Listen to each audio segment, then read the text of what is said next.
Assalamualaikum warahmatullahi wabarakatuh. Selamat pagi semuanya. Waalaikumsalam.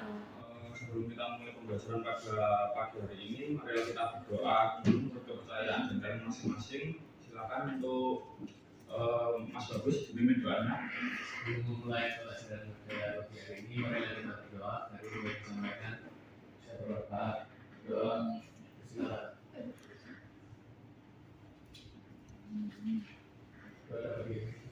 Baik, terima kasih Mas Bagus. Sebelum saya mulai pembelajaran pada pagi ini, apakah ada temannya yang nggak masuk kok kayak sedih banget? Banyak. Ada yang tahu nggak alasannya apa ya? Belum ada. Telat.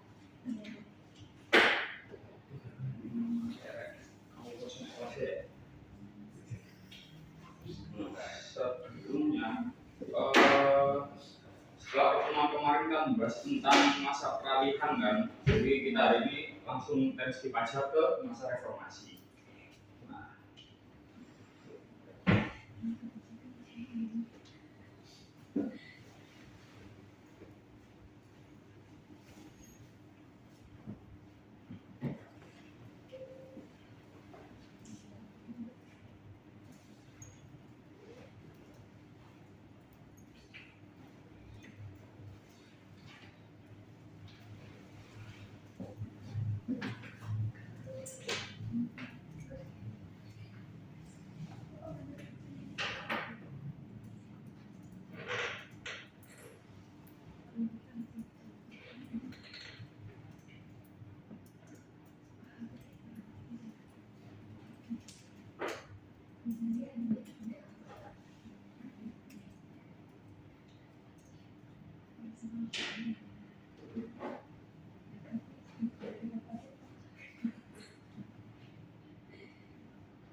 baca nggak tulisannya?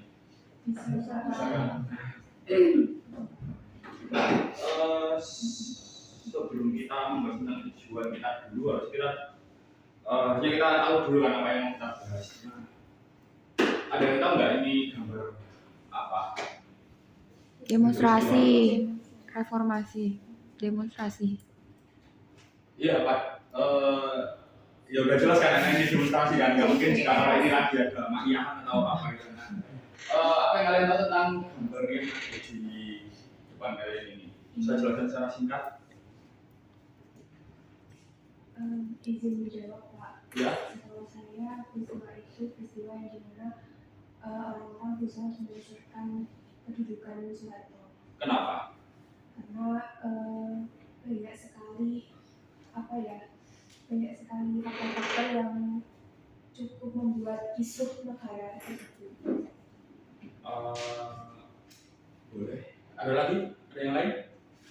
Sahabat yang mau punya jawaban lain atau mau melengkapi tadi jawabannya cukup bagus. Tidak memenuhi tuntutan rakyat. Sama ya kayak alasan dilaksanakannya Soekarno. Ya. Enggak, kan bisa mengganggu juga memenuhi tuntutan rakyat.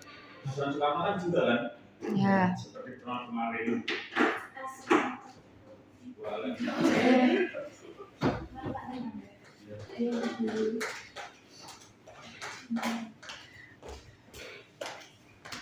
Nah jadi setelah kita lihat gambar ini, semua sudah tahu ya kalau ini adalah reformasi pada tahun 98 untuk melengsarkan Soeharto karena banyak masalah-masalah yang terjadi pada masa pemerintahan Soeharto. Nah, jadi tujuan dari pembelajaran kita kali ini adalah saya ingin kalian bisa mengidentifikasikan latar belakang terjadinya reformasi. Yang kedua, menjelaskan peristiwa-peristiwa penting sebelum reformasi. Jadi apa aja yang menunjang terjadinya reformasi, dan yang terakhir menganalisis dampak dari reformasi.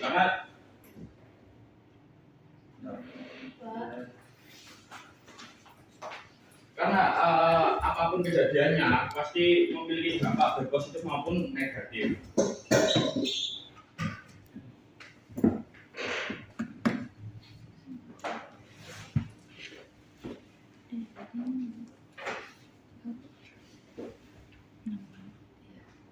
Soalnya ini ada kendala. Apa? Itu apa tabnya belum nyambung.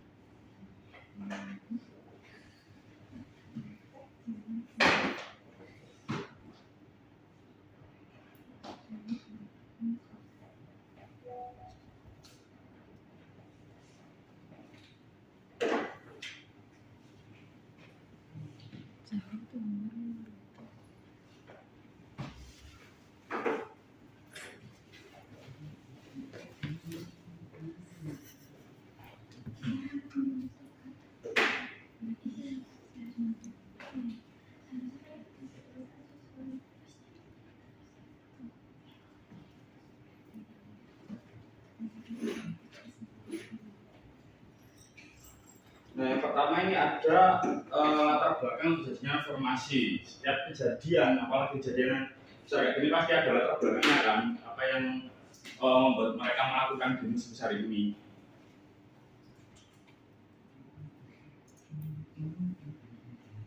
Kelihatan kan tulisannya? Senandung. Kelihatan.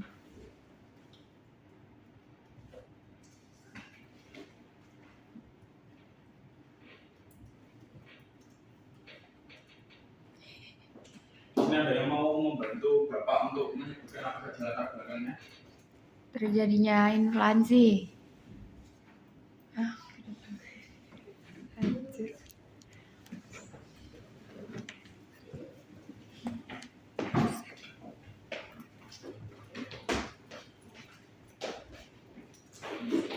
Ya, silakan. Ini bawahnya apa ya, Pak? Apa? Ya, bawah.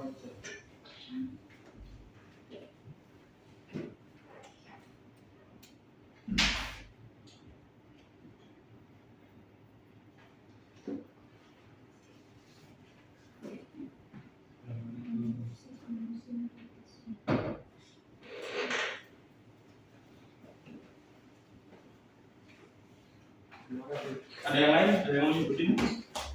Apa latar belakang dari reformasi ini?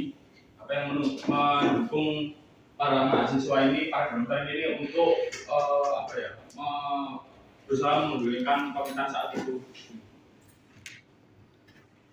Ada yang mau? Gak ada ini? Anaknya bordel loh, Rek. Wis. Tapi KKN yang bisa.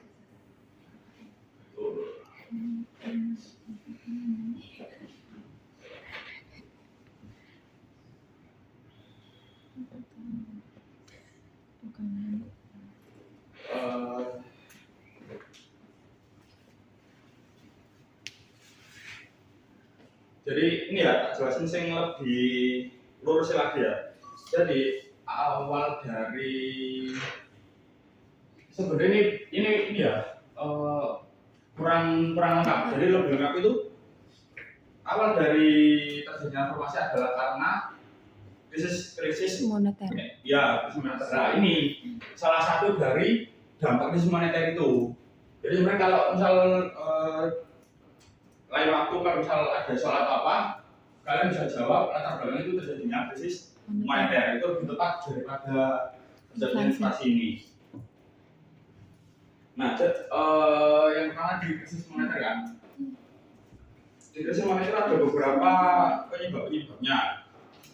Kayak misal contohnya ketergantungan pada orang luar negeri, ketidakstabilan sistem keuangan, krisis regional, dan yang terakhir kebijakan pemerintah yang tidak efektif. Terus untuk dampaknya ada depresiasi rupiah, inflasi tadi yang disebutkan sama Indah, terus ada kebangkrutan dan pengangguran, dan juga gejolak ini sosial politik.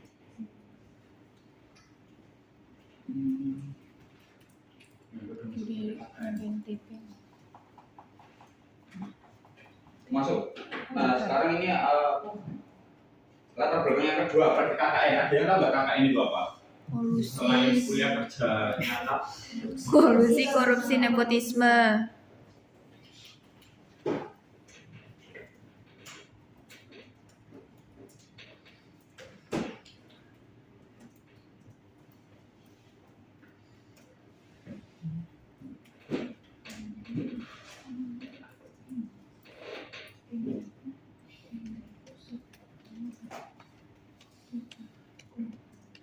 Ada yang mau maju ke depan nggak? Bantu saya untuk menuliskan apa yang apa jawabannya. Asam, tolong bantu saya jelasin salah satu dari tiga itu. Ini apa menurut kamu apa pengertian dari salah satu dari tiga itu? Korupsi sama nepotisme. Makanya jangan ngomong aja. Kayak free ini nggak usah di.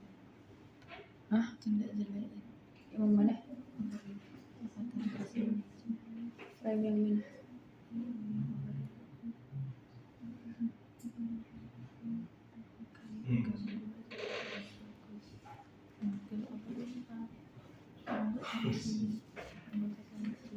Itu bukan anak gambar. Udah. Posisi itu apa, Pak? Ya udah sebut dulu. Iya, Pak. Yang lain ada yang tahu polisi bisa dibantu namanya silakan.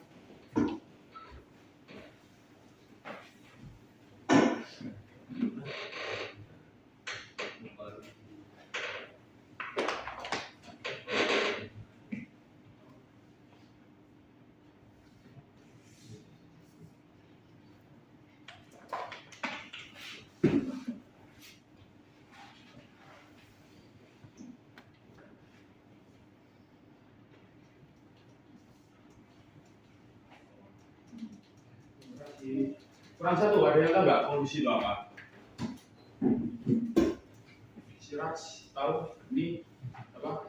Yang ngomong Mas Koiri. Gak ada yang tahu kan ya polusi ini kan? Ya, bisa tahu 2 dari 3. Nah jadi polusi itu adalah kerjasama ilegal antara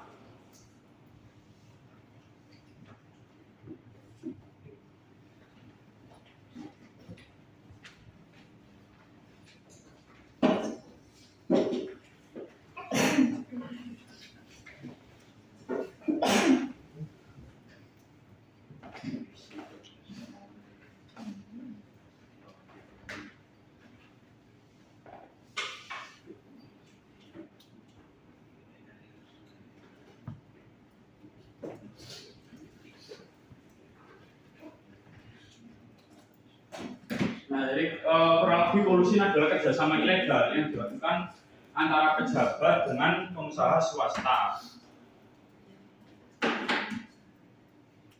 Terus ini tadi jawaban dari teman kalian juga udah cukup bagus juga ya. Ini korupsi adalah perilaku mencuri yang menurut saya kan sendiri juga udah tahu ya apa korupsi ini pengertiannya seperti apa.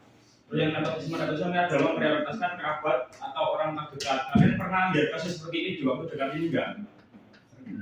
Di mana? Artis. Oh, nah, jadi kan misal apa? Ada tetangga yang jadi RT terus dia lebih memprioritaskan kerabat atau orang dekat untuk ditunjuk langsung menjadi RT selanjutnya. Nah, itu adalah salah satu praktek nepotisme. Hal ini juga yang bisa yang menjadi tonggak dari marahnya para mahasiswa itu yang akhirnya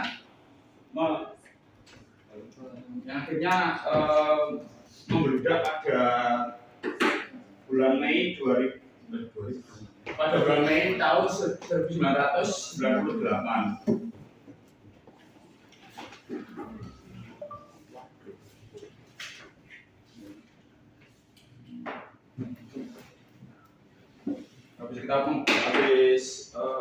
Bentar. Dari sini ada yang ditanyakan dulu nggak dari latar belakang reformasi?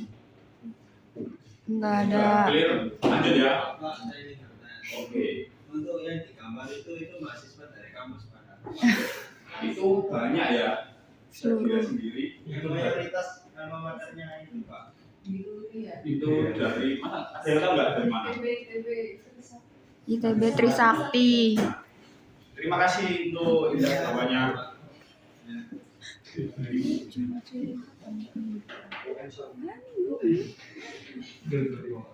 Sudah ya, ini berarti dari latar belakang ini clear ya. Ini Bapak lanjut ke ini ya, masa reformasi.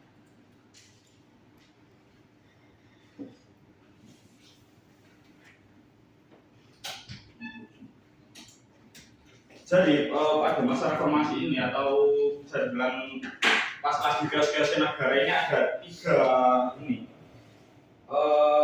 tiga kejadian besar yang terjadi pada saat itu. Ada yang tahu nggak apa aja? Yang akhirnya memaksakan Soeharto untuk turun jabatan. Rupiah menurun. Apa? Rupiah menurun. Nilai tukar rupiah menurun. Ya bisa ini yang lain. Enggak, maksudnya yang lain. Enggak ada kah? Oh,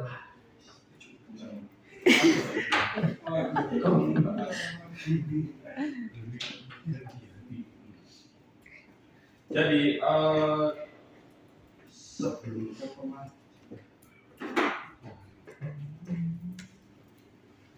ada tiga hal yang apa ya menjadi ini timeline dari reformasi itu sendiri. Yang pertama ada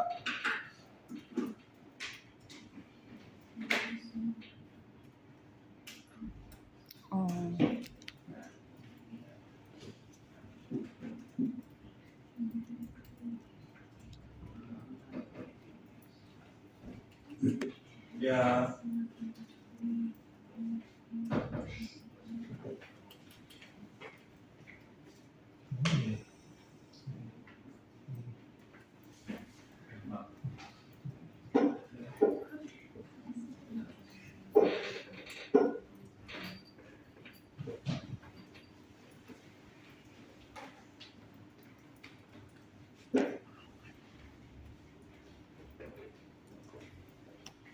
Nah, jadi tadi yang saya bilang tadi ada tiga runtutan tragedi selama masa reformasi. Oh, dua ya, dua runtutan tragedi sebelum akhirnya reformasi ini berhasil sampai mundurnya Soeharto. Nah, yang pertama ini diawali dengan tragedi Trisakti. Ada yang tahu nggak tragedi Trisakti itu apa? Tentara atau dulu disebutnya ABRI, angkatan bersenjata itu menembak 3 mahasiswa Trisakti yang sedang melakukan damai demonstrasi di dalam kampus. Terima kasih untuk jawabannya Indah. Ada yang lain nggak pada tadi ini satu terus menjawab? Gus ada yang tahu Gus dari salah satu dua ini dari tragedi Trisakti atau Kerusuhan 98? kayaknya itu dia kayak ini nggak mungkin. Ya itu apa? Ya, Kan nggak mungkin jadi cuma foto bersama kan nggak mungkin.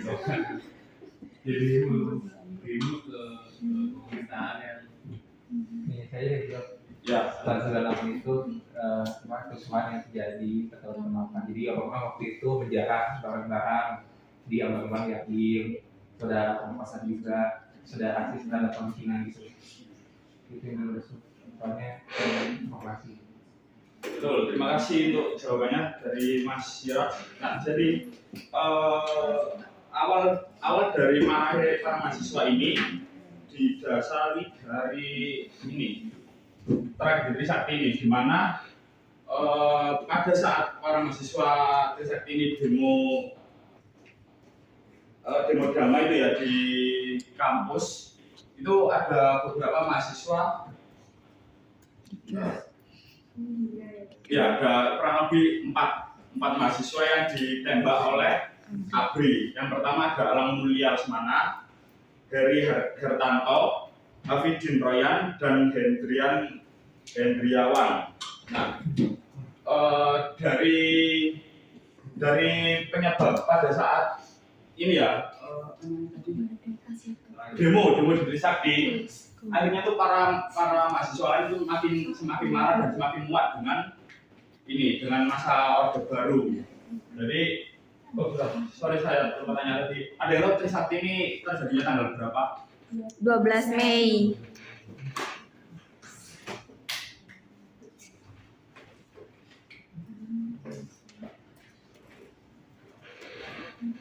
Betul, terima kasih. Nah, habis dari tragedi Trisakti ini, terus muncullah kerusuhan 98. Ada yang tahu nggak? Kerusuhan 98 itu kapan terjadinya? Setelah tragedi Trisakti. Ya, betul. Tanggalnya tahu nggak? Ada yang tahu tanggal dari ini? 18 Mei. Berapa? 18. Coba tadi. Terima kasih. Ya, saya sekali sedikit terlalu lama ya. Jadi para mahasiswa ini udah nggak sabar gitu ya kayaknya. Jadi kalau misalnya tanggal 18 kayak kelamaan. Ini terjadi di keesokan harinya tanggal 13 sampai 15. Di jadwal.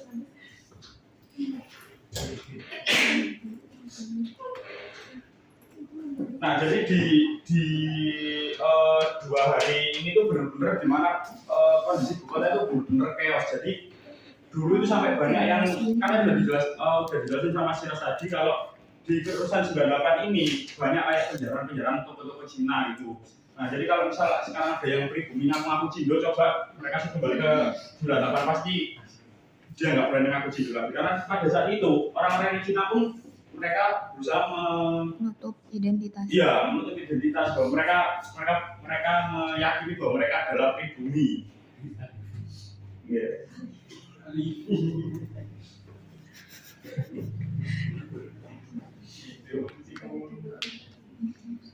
Nah, jadi kasus-kasus sebenarnya apa ya?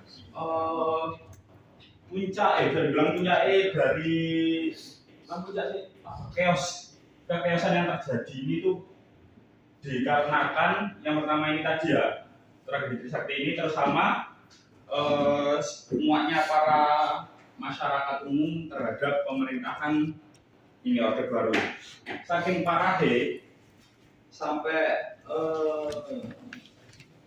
ini banyak yang melakukan kayak kekerasan seksual gitu, terus habis itu penjarahan, dan bisa dibilang banyak juga yang tewas karena terjebak dalam gedung yang dibakar saat itu. Jadi bisa dibilang ini salah satu sejarah kelam dari ini ya proses perpindahan presiden.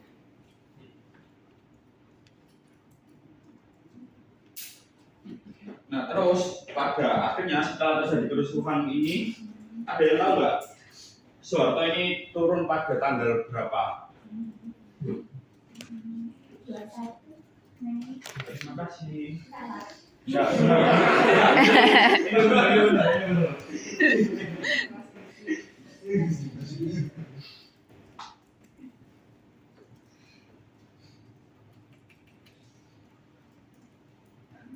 Nah, jadi pada akhirnya setelah 6 hari dari kerusuhan 98 ini Soeharto memutuskan untuk mengundurkan diri karena udah banyak yang menyuruh untuk mundur. Ada yang ditanyakan nggak dari ini masa reformasi ini. Kalau enggak lanjut ke dampak-dampaknya. Liputannya? Belum ada. Pak, saya mau tanya. Ya. Karena pada waktu itu kan B.J. langsung menggantikan Presiden Soeharto. Ya.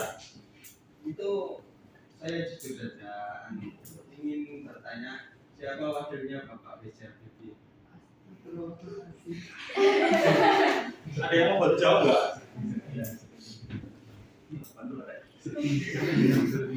Ada yang bantu jawab temannya? Siapa tahu ada yang tahu?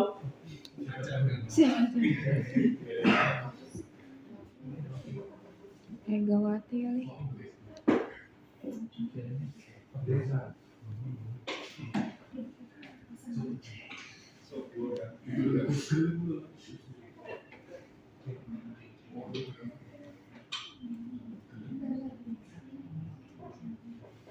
Ini nggak ada yang bisa membantu teman kalian ini yang lagi kesusahan. Tanpa wakil. Ada Malik, Siapa? ada Malik. Terima kasih. Oh, ada yang lain? Ekspresi pertanyaan. Nah kan, tadi saya cuma ngetes sebenarnya tadi itu. Kalau tadi udah kejawab ya, bisa namanya Adam Malik.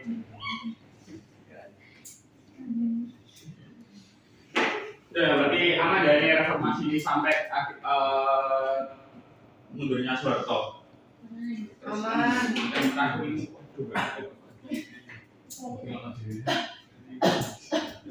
Di sebelahnya Pak. ini tak bisa ya. Yang kosong itu Pak. Yang sebelah reformasi.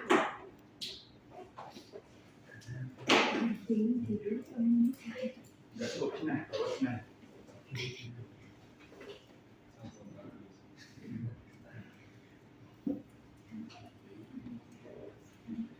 Kita sampai yang di subbab yang terakhir yaitu dampak. Karena setiap kejadian pasti ada dampak baik positif maupun negatif. Ada yang tahu nggak dampak positifnya dari terjadinya reformasi ini? Dampaknya pada saat itu lebih demokratis. Ya, Demokratis. betul. Terus yang lain ada yang tahu? Kebebasan pers.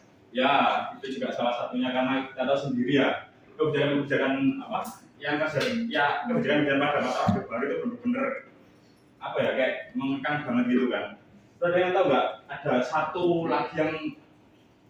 lagi dampak dari terjadinya reformasi adalah dibangunnya beberapa instansi-instansi baru di negara. Ada yang tahu salah satu apa aja? KPK. Aduh, gak cukup. Ngomongnya ya, tidak usah terus ya. Silakan terus dibutuhkan masing-masing. Ya, yang pertama itu ada KPK. Korupsi itu Komisi Pemberantasan Korupsi. Mohon maaf, salah.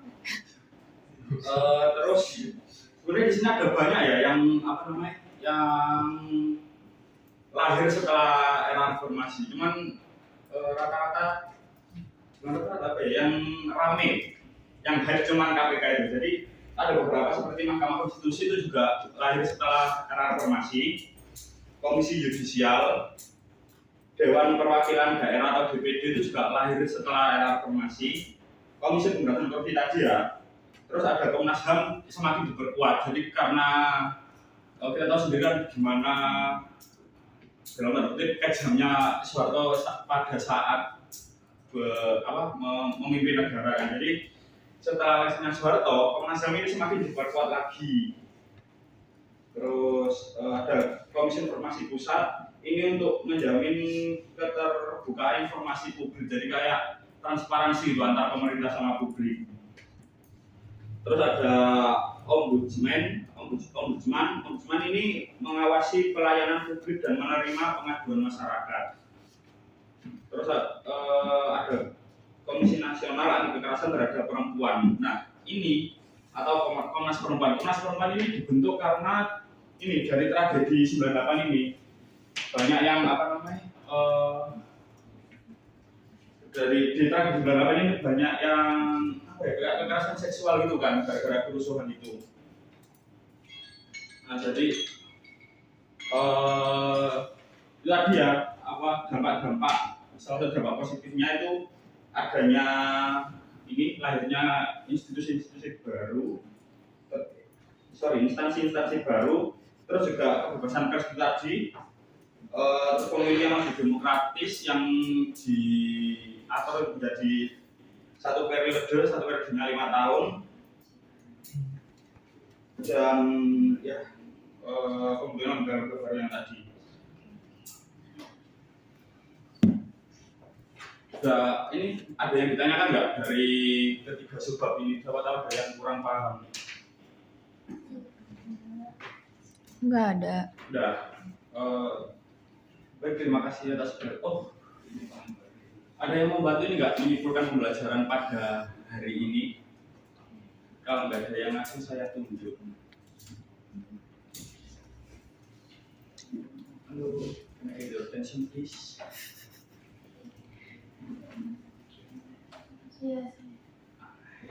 Ya, silakan. Apa yang Anda dapat dari pembelajaran pada hari ini? Yang saya dapat hari ini, kita belajar mengenai latar belakang terjadinya reformasi seperti terjadinya inflasi, praktek KKN, SR masa itu, dan bagaimana terjadinya reformasi tersebut, seperti adanya tragedi Trisakti, kerusuhan 98, dan mundurnya Soeharto. Ya, terima kasih untuk jadi itulah apa tadi poin-poin yang dijelaskan teman kalian itu kesimpulan dari pembelajaran hari ini. Seperti yang di awal tadi, saya harap kalian bisa untuk mengidentifikasikan latar belakang terjadinya reformasi, menjelaskan peristiwa penting sebelum reformasi, dan juga yang terakhir menganalisis dampak dari reformasi. Saya rasa cukup ya pembelajaran pada hari ini. Bapak tutup dulu. Terima kasih yang sudah mendengarkan dan terima kasih yang sudah datang. Wassalamualaikum warahmatullahi wabarakatuh. Waalaikumsalam warahmatullahi wabarakatuh.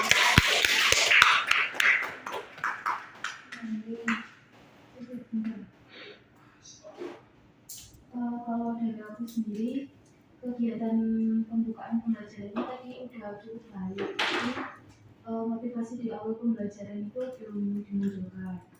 Terus selanjutnya tadi itu kan terkait pertanyaan yang dikasih itu selalu pakai kalimat ada yang tahu nggak gitu kan. Nah mungkin biar terkesan nggak monoton itu bisa diganti kayak misal bagaimana latar belakang kerusuhan 98 bisa terjadi kayak gitu. Dan kayak bisa ditulis di papan terus ditanyakan ke peserta didik. Nah terus kalau dari aku sendiri tadi melihatnya itu kayaknya dari segi konten itu masih kurang menguasai, kayaknya persiapannya masih kurang. Nah itu sebenarnya bisa dibantu pakai PowerPoint gitu loh, karena kalau misalkan barangkali nggak hafal nih bisa agak lirik-lirik sedikit gitu loh di layar daripada sampai kayak kelihatan apa ya, lihat banget gitu loh di handphone. Terus karena juga tadi waktunya udah habis, jadi di bagian penutup pembelajaran tuh masih kurang maksimal, kayak refleksi, terus kegiatan pekan depan sama motivasi di akhir itu masih kurang menunjukkan. Terima kasih.